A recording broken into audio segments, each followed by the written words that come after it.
Okay, so I mentioned this question a little bit in my debt journey video, and this has been a while in the making, and I felt pressured to make a decision on this month because they haven't said officially what they're going to do about the deferment.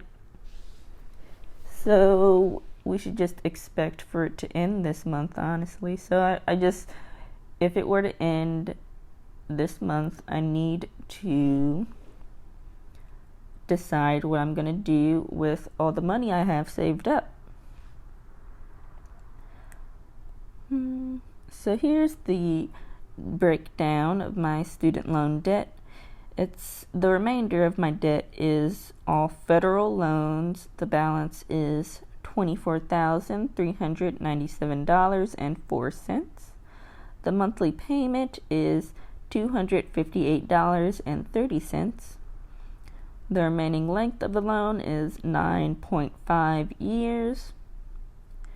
And the interest rates are between 3.4 and 4.66% for the various individual loans, and the weighted average is right around 4%, which is pretty low, honestly. It could be lower, but that's a low interest loan. So the additional interest accrued would be over the life of the loan, if I only made the minimum payment, would be $4,500, which is not a lot of money.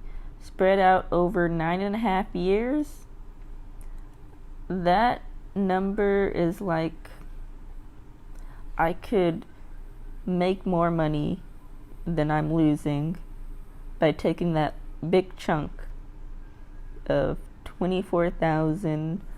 almost $24,400, investing that big chunk of money for 9.5 years would yield quite a bit more than $4,500 of losses. So, the question though is, how much risk am I willing to take with my investment options? And also, 9.5 years is a long time. Like, seeing the 9.5 years bothers me more than the interest of $4,500. Just having that payment bugging me, sitting around for 9.5 years, it's just annoying. I just want it to be gone sooner than that. So then I'm weighing out exactly how much do I want to put towards the loan, if I want it to be gone sooner rather than later, and what investment options am I willing to put money into that are not going to be too risky for my comfort. And that brings us to Roth IRAs. So these are a type of retirement account. So they're going to be tax advantaged. In this case, you make after-tax contributions, and then when you reach retirement age, you can make tax-free withdrawals. So for this year, it's capped at $6,000. And just speaking hypothetically, if I, at the age of 28, maxed out my 2022 Roth IRA, that would allow $6,000 to grow for 32 years. So using a conservative inflation-adjusted growth rate of 6%, you get $38,720.32. So that's the buying power of 2022 dollars. So that's a good chunk of money. So knowing that I can reasonably expect my money to grow to that amount of buying power makes putting a Roth IRA investment above student loans an easy decision. Like, I will pay those student loans off in a timely manner, but not to the extent of missing out on maxing out my Roth. Alright, so that brings us to the question of, what about the remainder of all that money? What investments am I comfortable with putting the rest of that money into? Since the Roth IRA has that cap, I can easily fill that up and still have more money to mess around with. And I am already utilizing I-bonds, high yield savings account, and certificate of deposits. So the I-bonds also has a cap of $10,000 a year. And I really like I-bonds because they track with inflation. So it does a good job of preserving the buying power of your money. Now, you do have to pay taxes on the interest accrued for your I-bonds. So it's like you're still losing to inflation, but it's just a little bit... It's the safest way I've found of putting money somewhere to protect it from inflation specifically. So I really like that. And I have a high yield savings account with Ally Bank that's earning 1.6% right now because the Fed's been increasing rates. So your high yield savings accounts have gone up. So Ally is a good bank, but they are slower to raise rates than some of the other competitive banks. I'm good with Ally personally. Also, certificates of deposits. So I've always been using this Navy Federal certificate that is 1 year long, and you get 3% back. You get 3% back on your investment, but it's capped at $3,000. So it's just been renewing that annually. But there's also a certificate I'm interested in from Navy Federal that they started offering for the summer that's 33 months long and gives 3.3%.